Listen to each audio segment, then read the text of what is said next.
नमः शिवाय भगवान, नमः शिवाय, नमः शिवाय।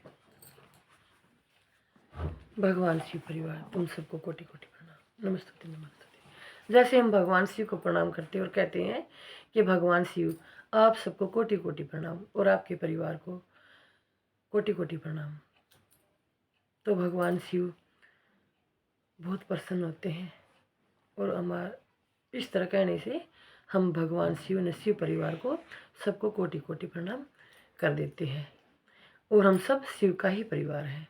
नमः शिवाय भगवान, नमः शिवाय, नमः शिवाय। मैं ये शिव पुराण हिंदी भाषा में है, हरियाणी भाषा में है, आप तक एक एक दो दो अध्याय रोज सुनाया करूँगी आत्मिक ज्ञान के साथ साथ। नमः शिवाय भगवान, नमः शिवाय। आप सबका आशीर्वाद रहे और सहयोग भी रहे, चैनल को बढ़ावा दे, सब्सक्राइब भी करें और लाइक भी करें। नमः शिवाय,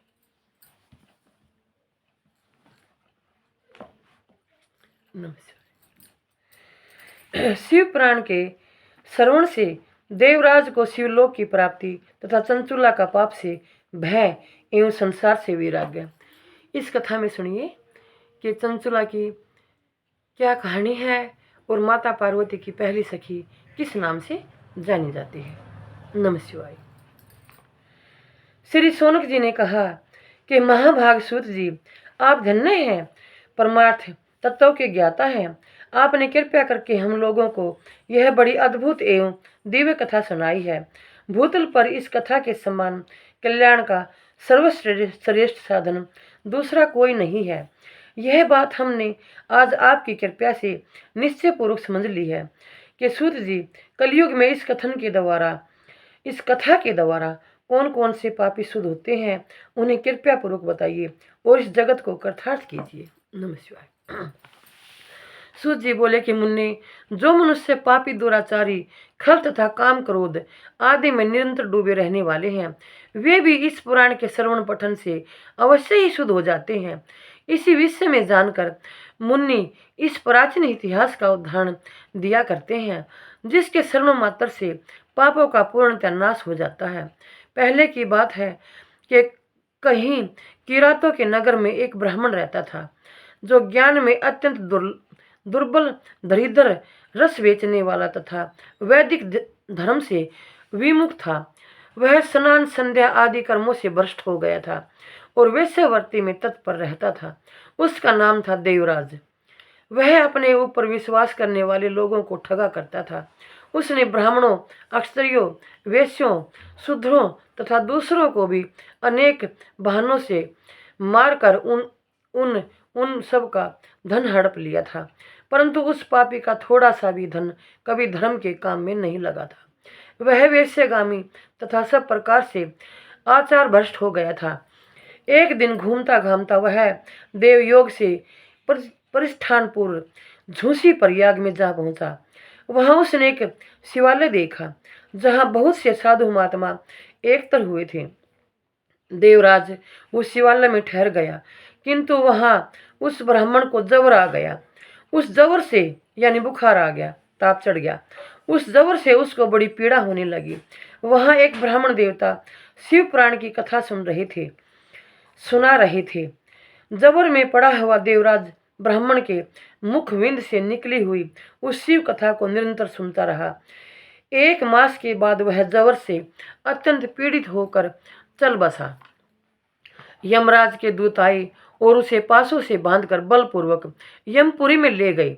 इतने में ही शिवलोक से भगवान शिव के पार्षदगण आ गए।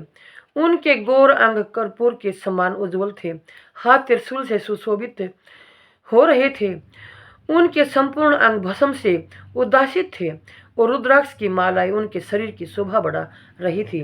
वे सब के सब क्रोधपूर्वक यमपुरी में गए और यमराज के दूतों को मार पीट कर बारंबार धमकाकर उन्होंने देवराज को उन्हें चंगुल से छुड़ा लिया और अत्यंत अद्भुत विमान पर बिठाकर जब वे शिवदूत कैलाश जाने को उद्यत हुए, उस समय यमपुरी में बड़ा भारी कोलाहल मच गया। उस कोलाहल को सुनकर धर्मराज अपने भवन से बाहर आए। साक्षात दूसरे रुद्रों के समान प्रतीत होने वाले उन चारों दूतों को देखकर धर्मज्ञ धर्मराज ने उनका विधि पूर्वक पूजन किया और ज्ञान दृष्टि से देखकर सारा वृत्तांत जान लिया। उन्होंने भय के कारण भगवान शिव के उन महात्मा दूतों से कोई बात नहीं पूछी, उल्टे उन सब की पूजा एवं प्रार्थना की कि तत्पश्चात वे शिवदूत कैलाश को चले गए और वहां पहुंचकर उन्होंने उस ब्राह्मण को दया सागर सांब शिव के हाथों में दे दिया। शौनक जी ने कहा कि महाभाग सूत जी, आप सर्वज्ञ हैं, महामते, आपके कृपया प्रसाद से मैं बारंबार कृतार्थ हुआ हूँ। इस इतिहास को सुनकर मेरा मन अत्यंत आनंद में निमग्न हो रहा है। अतः आप भगवान शिव में प्रेम बढ़ाने वाली शिव संबंधिनी दूसरी कथा को भी कहिए। श्री सूत जी बोले कि शौनक जी सुनो, मैं तुम्हारे सामने गोपनीय कथा वस्तु का भी वर्णन करूंगा, क्योंकि तुम शिव भक्तों में अग्रण्य तथा वेद वेताओं में श्रेष्ठ हो। समुद्र के निकटवर्ती प्रदेश में एक वास्कल नामक गांव है, जहाँ वैदिक धर्म से विमुख महापापी दविज निवास करते हैं। वे सब के सब बड़े दुष्ट हैं। उनका मन दूषित विषय भोगों में ही लगा रहता है। वे न देवताओं पर विश्वास करते हैं न भाग्य पर। वे सभी कुटिल वृत्ति वाले हैं, किसानी करते हैं और भांति भांति के घातक अस्त्र शस्त्र रखते हैं। वे व्यभिचारी और खल हैं। ज्ञान वैराग्य तथा सद्धर्म का सेवन ही मनुष्य के लिए परम पुरुषार्थ है। इस बात को वे बिल्कुल नहीं जानते। वे सभी पशु बुद्धि वाले हैं। जहाँ के दबी जैसे हो, वहाँ के अन्य वर्णों के विषय में क्या कहा जाए। अन्य वर्णों के लोग भी उन्हीं की भांति कुत्सित विचार रखने वाले सर्वधर्म विमुख एवं खल है। वे सदा कुकर्म में लगे रहते हैं और नित्य विषय भोगों में ही डूबे रहते हैं। वहाँ की सब स्त्रियां भी कुटिल स्वभाव की, स्वेच्छाचारिणी, पापासक्त, कुत्सित विचार वाली और व्यभिचारिणी हैं। वे सद्व्यवहार तथा सदाचार से सर्वथा शून्य हैं। इस प्रकार वहाँ दुष्टों का ही निवास होता है। अगली दूसरी कथा में दूसरे पार्ट में सुनिए।